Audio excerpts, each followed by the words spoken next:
Of course everyone is afraid. Anyone who tells you they're not afraid is lying to themselves. In the southern Lebanese city of Sidon, fears are growing that the Gaza war could expand and drag in Lebanon. Regular puffs of smoke on the border show where Hezbollah missiles are intercepted over northern Israel or Israeli airstrikes on southern Lebanon. Lebanese were bracing for war after stark threats on Wednesday from Sayed Hassan Nasrallah, the head of Hezbollah. He said nowhere in Israel would be safe if there were a war, and even Cyprus could be in danger if it let Israel use its bases. Prime Minister Benjamin Netanyahu has warned Israel would turn Beirut into Gaza in the event of a war.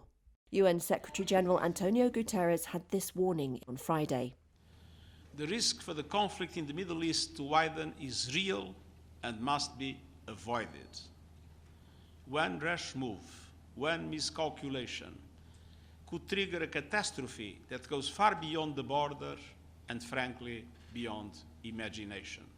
Hezbollah has been firing rockets at Israel in solidarity with its Palestinian ally Hamas since the Gaza war erupted in October.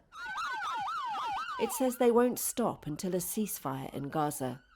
That's forced tens of thousands to flee homes in Israel, where political pressure is building for tougher action. Tens of thousands of Lebanese have also fled their homes because of the Israeli airstrikes. The situation is serious. US diplomacy this week showed deepening concern too. US President Joe Biden sent over his special envoy, Amos Hochstein. Further escalation. And US Secretary of State Antony Blinken told Israeli officials to avoid further escalation. Some diplomats and analysts say Nasrallah's threats aim to match escalating rhetoric from Israel and act as a deterrent.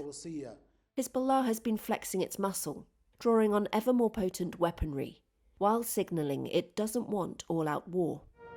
Israel has the most powerful army in the Middle East, but Hezbollah has thousands of fighters, many with experience in the Syrian civil war, and an arsenal of tens of thousands of missiles capable of hitting cities all over Israel.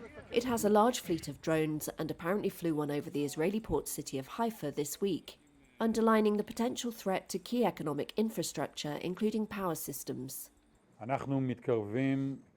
Israeli officials assess that the end of the main phase of fighting in Gaza is weeks away. This week, the Army's Northern Command said it had approved operational plans for an offensive in Lebanon. For weeks, Israeli commanders have been holding training exercises and assessments in preparation. But war could overwhelm Israel's famed Iron Dome missile defense system, and Israel has had bruising experience in Lebanon in the past.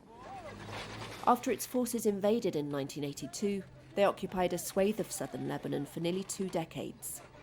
And Israel and Hezbollah waged war for a month in 2006.